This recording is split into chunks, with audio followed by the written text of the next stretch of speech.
देश के अगले मुख्य न्यायाधीश जस्टिस संजीव खन्ना और जस्टिस दीपांकर दत्ता की पीठ आज ईवीएम वीवीपीएटी मामले में एक समीक्षा याचिका पर सुनवाई कर रही थी। इस दौरान याचिकाकर्ता की ओर से पेश वकील की दलील पर जस्टिस खन्ना तब भड़क गए जब वकील ने जज साहब से इलेक्ट्रॉनिक वोटिंग मशीन में लगे माइक्रो कंट्रोलर चिप पर अपनी बात कहनी चाहिए, लेकिन वकील की बात पर जज साहब नाराज हो गए। दरअसल 26 अप्रैल को अपने फैसले में जस्टिस खन्ना और जस्टिस दत्ता ने ईवीएम में दर्ज वोटों का 100% वीवीपीएटी पर्चियों के साथ मिलान की मांग को मानने से इनकार कर दिया था और इससे जुड़ी अर्जी खारिज कर दी थी। बेंच के इस फैसले के खिलाफ अरुण कुमार अग्रवाल ने उसी पीठ के समक्ष एक समीक्षा याचिका दायर की थी। समीक्षा याचिका में अग्रवाल ने पीठ के फैसले में हुई 3 त्रुटियों पर फिर से विचार करने का शीर्ष न्यायालय से अनुरोध किया था। वकील नेहा राठी के माध्यम से दायर समीक्षा याचिका में कहा गया है कि 26 अप्रैल के फैसले में सिंबल लोडिंग यूनिट्स एसएलयू में छेड़छाड़ और उनके ऑडिट की आवश्यकता को नजरअंदाज किया गया है। अग्रवाल ने अपनी याचिका में दावा किया है कि एसएलयू में आवश्यक तस्वीरों से परे अतिरिक्त डेटा की संभावना को अदालत ने नजरअंदाज कर दिया था। आज उसी मसले पर जब वकील ने खंडपीठ के सामने दलील पेश की तब जस्टिस खन्ना भड़क गए।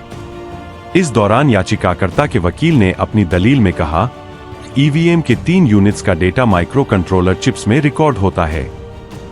तभी जस्टिस दत्ता ने कहा, ये क्या मतदाता के लिए पहली पर्ची लाना अनिवार्य है?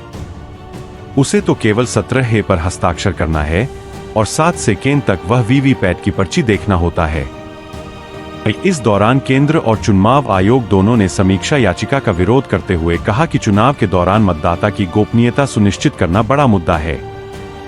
इसके बाद जस्टिस खन्ना ने कहा, आपने हमारा फैसला नहीं पढ़ा है। मतदान अधिकारी को पता नहीं चल सकता है कि किसने किसे वोट डाला है, वह केवल कुल वोट ही जान सकता है। तभी वकील ने कहा, मी लॉर्ड, मेरा मतलब और सवाल माइक्रो कंट्रोलर चिप से है। इतना सुनते ही जस्टिस खन्ना बुरी तरह भड़क गए और बोल पड़े, बस बहुत हो गया, बिना फैसला पढ़े आप आ गए। इसके बाद बेंच ने समीक्षा याचिका खारिज कर दी। बता दें कि अपने फैसले में जस्टिस संजीव खन्ना और जस्टिस दीपांकर दत्ता की पीठ ने एकमत होकर ईवीएम की विश्वसनीयता की पुष्टि की थी और स्वतंत्र और निष्पक्ष चुनावों के लिए चुनाव आयोग के सुरक्षा उपायों पर प्रकाश डाला था। दोनों जजों ने कहा था कि आम चुनावों की पूरी प्रक्रिया पर सवाल उठाने और केवल आशंकाओं और अटकलों के आधार पर 100% वीवीपीएटी पर्ची के मिलान की अनुमति नहीं दे सकते हैं।